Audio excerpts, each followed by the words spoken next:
So it's been about 2 weeks that I started working on the wiring. This all started with me taking apart the driver's side inner fender wiring because I wanted to move some additional wiring that was just key on power to the starter. It was just redundant. There was a lot of extra. It needed to be cleaned up. It needed to be fused, shortened, and run to one spot. So what I'm gonna do is I'm gonna walk you over there and I'll show you what I did. I changed it from everything being just a run all the way down the fender well, across the engine bay and back up to the starter, which is on this passenger side. And it's all just now in the driver's side fender, which is great. In the interior, I started looking for a couple wires, started looking in the interior, and I said, it's time to do this. So I finally pulled apart the interior, got all the wires terminated, shortened, cleaned up, and looks great now. So here, let me flip this around and I will show you what I did. Regular Saturday stuff. So I'm in the engine bay, I'm pulling apart some wiring. This is all the wiring that I installed when I originally did the engine. It's gonna be fixed, replaced, moved, who knows what.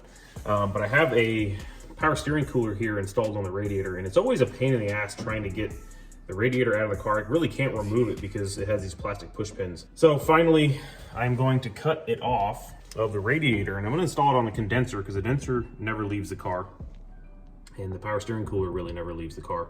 So if I attach these two together, we'll be golden. But yeah, that's a cool update. And I have now at least reverse engineered what I had put in because I didn't really make a lot of notes on it because I was like, oh, this will be obvious. Well, when you get a bunch of wires together, it's not obvious. So what essentially I had was I had a bundle of wires that came out of this corner that runs on the inside of the fender well all the way up to the wiring harness, which is inside the fender over there. I have relays and I have a key on distribution block that basically anytime you turn the key on, the block gets hot and then it sends power to all these things. So all of the wires that I had, I'm gonna move into the fender well so that in the engine bay, essentially all you need is this Holley harness right here. So it's a little scary right now, but all the wires came from right here and they went up, and then I made these awesome little tracks that go in the fender well and run all the way to the other side. So, and then over here, there's the relay, and then behind it was up in here, the stock wiring harness. So the stock wiring harness is still utilized in this car because I just, it was for headlights and turn signals and stuff, and I didn't really want to replace it. And all the wiring is still good, so I'm probably gonna keep it. But so that's what I'm doing. I'm taking all the wiring out right now. I'm shortening it. I'm identifying what everything is. I'm labeling it and then putting it all back together and trying to make it a little shorter. So what I'm hoping is that I can remove a lot of the wiring out of the engine bay so that if there is ever an emergency where I need to take the heads off or something like that, I'm not just spilling oil and coolant all over everything. And that was the issue I had before, is everything ran, well, every time I took the heads off, it would all just go into that convoluted tubing, and it would just, I pulled it all apart and it's just full of coolant and oil and dirt and everything, because once it gets wet, it just gets stuck. So that's the idea, is I'm gonna shorten all that all the way back up to the driver's side, which I don't really know why I didn't do that. I guess I didn't want to use another distribution point. And then hopefully that'll be a little more reliable, and it'll also have a fuse. So there you go. I'm coming to you from the wiring epicenter of the vehicle.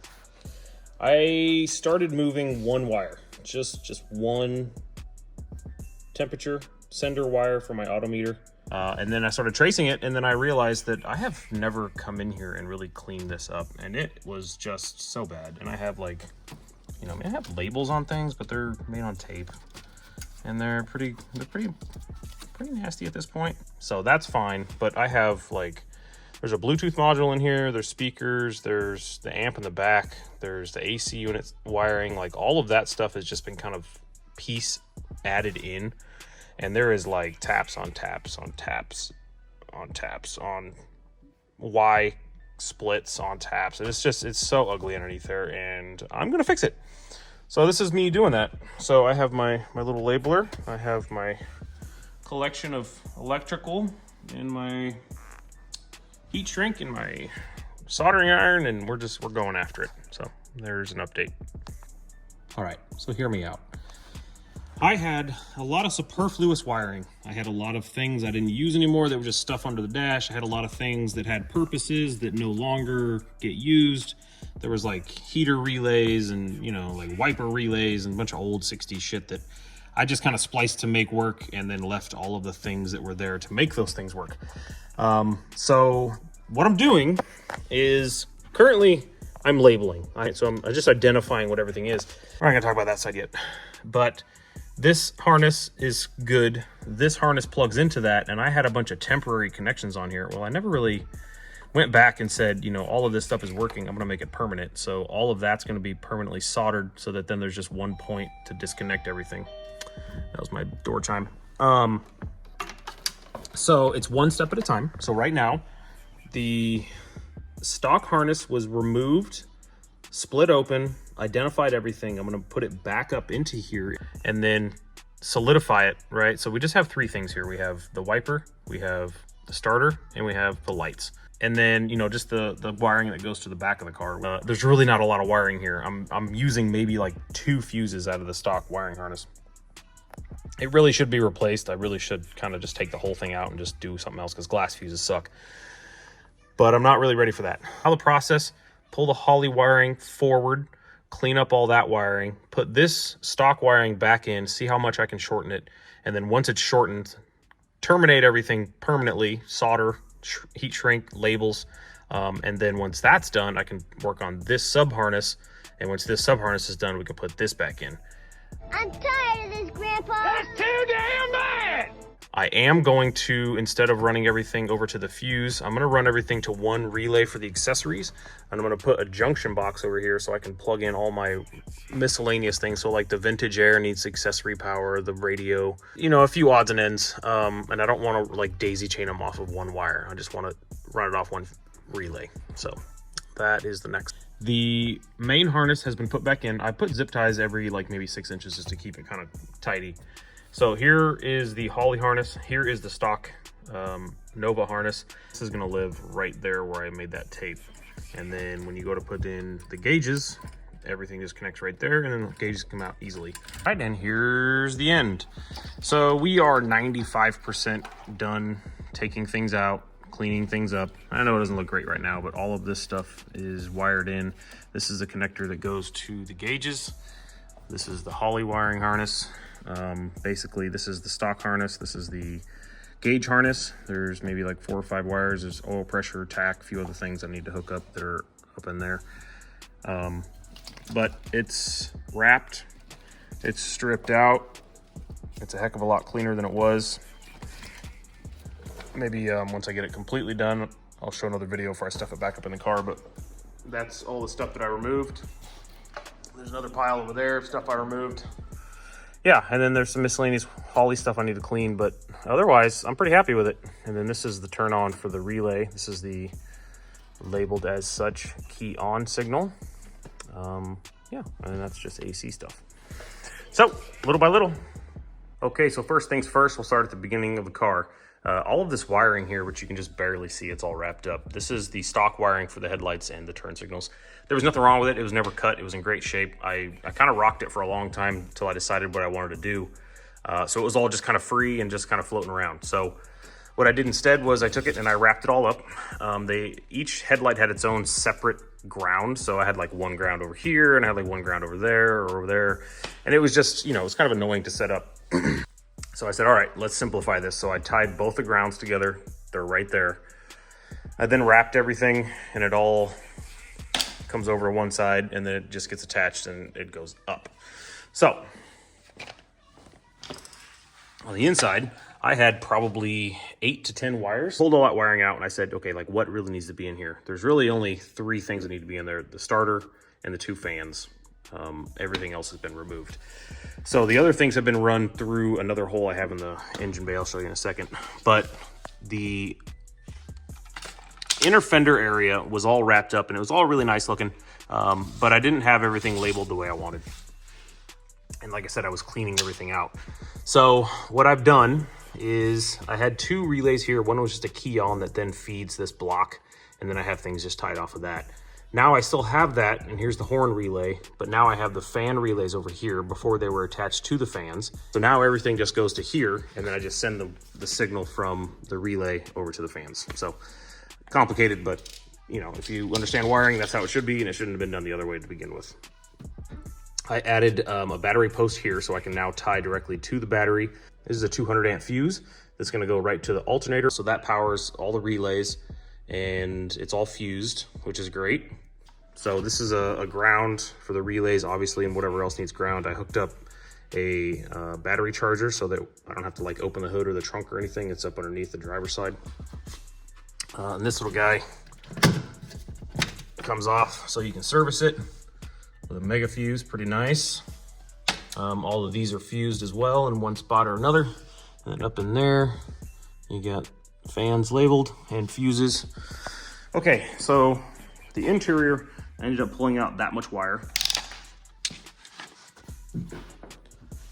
And what that all came from, that kind of looks like a mess, and it, you know, it is a little bit. But some of these things have to be plugged in one by one. So some of them are like feeds from the Holley for the fans, but everything connects to this now. And then the Holley is actually mounted there. So before, I kind of had this giant bundle here, the Holley harness.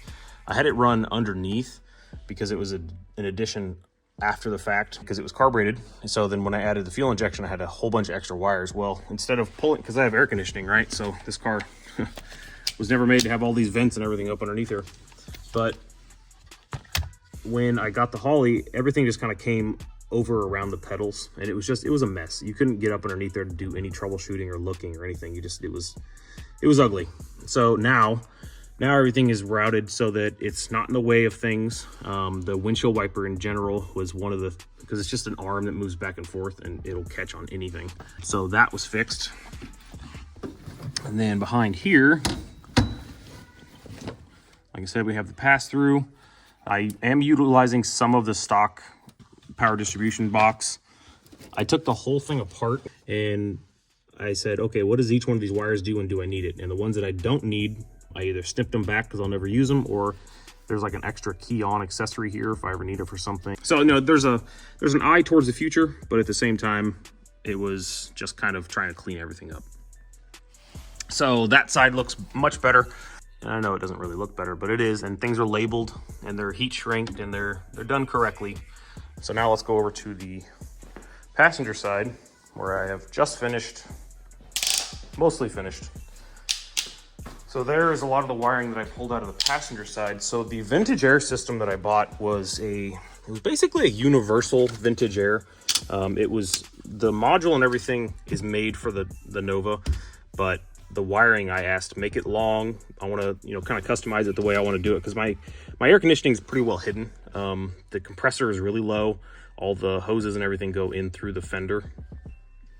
So I really didn't want to see any of it. Well, initially all of this stuff was just like a giant bundle of wires because I wasn't sure if everything was going to work. So I installed it all the way it was and then just ran with it. They're all in here, shortened and working.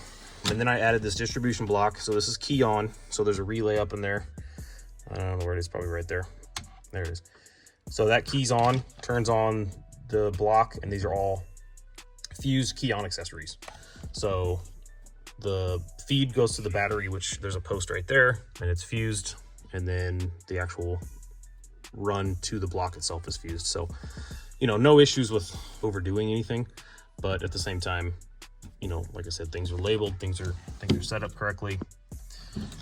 Maybe not as good as it could be, but it's certainly a hell of a lot better. The radio's getting cleaned up because I have this original radio from the car, but what I've done is I gutted it so I could fit 2 6.5s in the dash. There used to be like 1 4x10 or some like weird size. So now it's just 2 6.5s, and that was all custom brackets that I had to make. I gutted this to make room.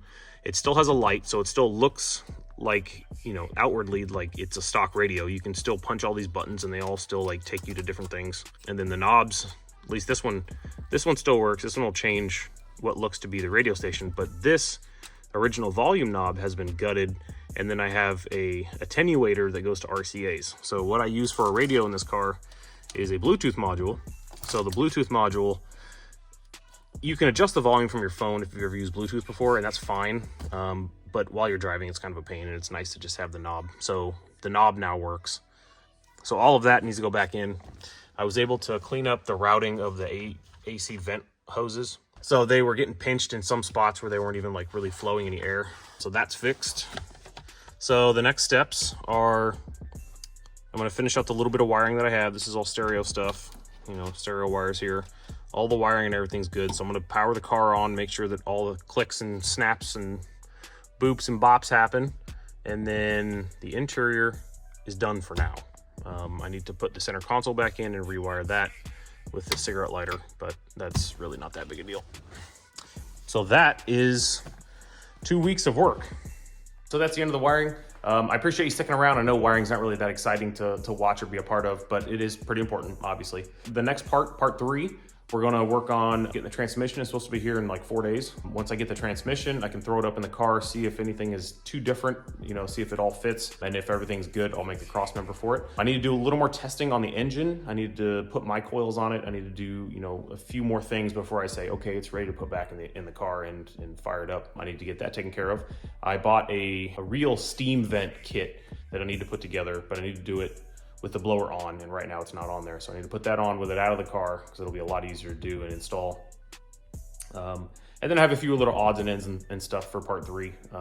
But I'm excited to get past wiring and at least get to that point.